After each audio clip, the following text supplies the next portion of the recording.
All right. So there were a couple of things that I did not get to address in the video that I did last night. So I wanted to make sure that I made a follow-up video so I could sew up some of those spaces. Um, how to negotiate the MOS. So what's going to happen is you're going to go up, you're going to go to the MEP station, the Military Processing Station, where you're going to take your ASVAB test. When you take that, then you're going to be taken into an office or however they do it now, and they're going to offer you a job. The military is like any other business. They have a quota. So if this month they're short on plumbers and short on big wheel track mechanics, like they were when I was there and I was going through, then those are the jobs that they're going to offer you. So what you want to do is you want to make sure you go in with a game plan. You want to go in Indeed.com and you want to find your dream job, make sure that it pays right, make sure that there are jobs in your area, or at least in the area where you hope to live, and that it affords you the lifestyle based on the pay that you're looking for. And then you want to go on the army.com website or .gov, whatever it's called. I'm terrible at remembering the names of these websites. And then you want to look and you want to see what the requirements are for that MOS.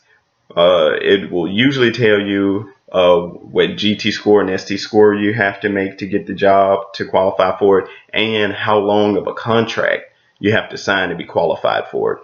I want you to pair that with what you see on Indeed.com. So let's say that you have some questions about the job. The good thing about Indeed is that a lot of the information that's in Indeed is actually from the HR departments that are the places that are hiring for these jobs, obviously. But what's in there is also the job description. Those job descriptions are key because they will tell you the education requirements, the experience that people that they want to hire for those jobs have, and then of course, the pay, which is also important.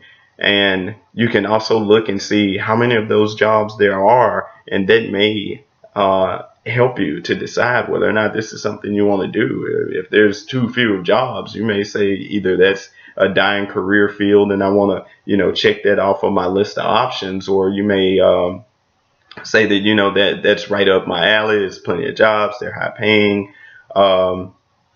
And you match that with what's the job description for the MOS from the military website.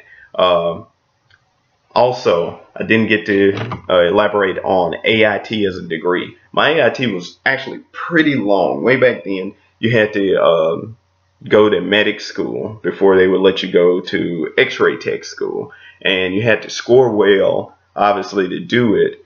But the medic school, which was I can't remember, a few months long, and then the X-ray school used to be set up where you can be a medic and then you can become an X-ray tech, and then there was like nothing in between. Then they decided to shift this MOS a little bit and make it overlap with the beginning of this one. Now it's completely taken over by the X-ray program, and the X-ray program incorporates a portion of the medic training, so you get both trainings all in one school. The good thing about all that training is that when you get done, it may be an entire associate's degree. It may be 6 college classes away from being a bachelor's degree in many cases, especially when you pair that with the things that you learn in basic training. So what else is on this list? Being attached to another unit. You can be attached to another unit. That's something that can happen while you're in the military. When you're in the reserves, especially, usually people who are active duty. Active duty are usually sent over as like a whole entire unit or battalion. When you're in the reserves, if you have a in-demand MOS, you can just came back from one country and then they decide to grab you and attach you over to this other unit that's being sent over to Mosul or Cambodia or wherever it is that they need you. As far as the ASVAB goes, and I know I'm skipping all around, but There are study guides for the ASVAB. They're pretty cheap. You want to make sure that when you're taking that military entry exam, the ASVAB test, that you get one of those study guides. You prepare yourself as much as possible. If you don't score what you wanted to score, what you need to score to get that job, that's completely fine. You can go back, study some more, and retake the test. Don't join until you've scored, until you're happy and satisfied with your score, and it's going to afford you the opportunities that you're going to need to to complete your career goals and your life goals as they relate to the military. Um, Things that you can get in your contract.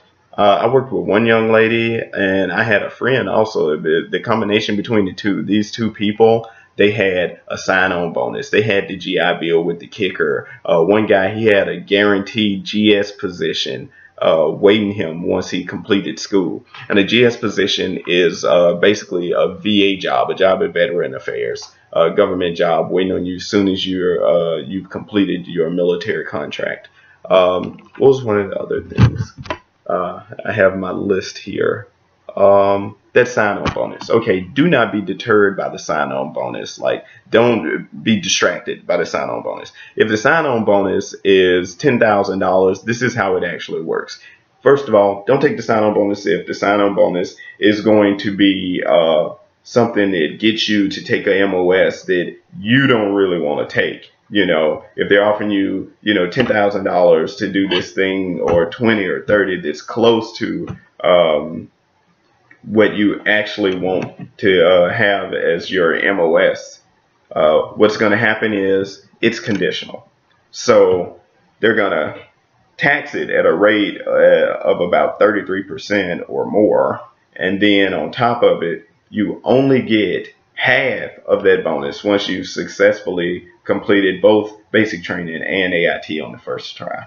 And it's the military. It's it's not abnormal to get injured. You don't want an injury to to make you forfeit your goals simply because you thought you were going to get a sign-on bonus. The rest of the sign-on bonus is given to you every in portion every year on your anniversary with the military until, of course, you ETS and you get out of the military. What else? Also, it took me almost a year to negotiate getting my contract redone. To get my MOS switch from big wheel mechanic, back then it was a 63 Sierra, to a radiology tech, which is a 91 Papa, or it was back then. There has a different numerical designation now. But it took almost a year. I almost had to go through basic training again because it had been so long in between my basic training and my AIT. And I went to basic training at Fort Benning. And as far as military basic trainings go, or as far as Army basic training goes, that's very hard. It's the hardest of the hard. And it's not at all like going to, Lost in the Woods or Relaxing Jackson. I definitely wouldn't compare it to Army Ranger training or, Special Forces training or any of those other specialized trainings for soldiers that are, have lethal skills and have been taught to, survive in manners that most men would surely die in. Definitely would not compare the two. However, it ain't easy. It's hell on earth. And if I can save anyone from having to put their life and their goals on hold for a year, then I definitely will do so. The other thing, this is a really great jewel. There are some states that offer free education to veterans with a certain level of disability. Remember, and please keep in mind that some scars from war are invisible. It's not always a limp or shrapnel in the back. Sometimes it's it's here and it's ever present. And and if that's the case, if you're a soldier and you've come back from war with invisible scars, whether it be Vietnam or Desert Storm or our war in Iraq and Afghanistan, please go seek help And also while you're there, keep your children in mind. If you're the child, please urge your mother or father to go and seek treatment at the VA. And while they're there, if they're awarded 50% disability, as in the case of the state that I'm originally from, Alabama, then that would provide and afford you the opportunity to actually go to school for free. I have a brother and a sister who actually, up until age 27, can go to school for free. I'm too old for it, so I don't have that opportunity. But you can, and that's one way to get free education. So that should be added in. There's one other thing. If you were in the military a long time ago, but have transitioned over, and let's say you were awarded the Montgomery GI Bill, but you did more than 365 days of active duty after 9/11, you never used your GI Bill, or you only used it partially, you may be eligible for the post 9/11 GI Bill. Contact the VA about that. If you're thinking about going back in, you can go back in and you can award that to your child.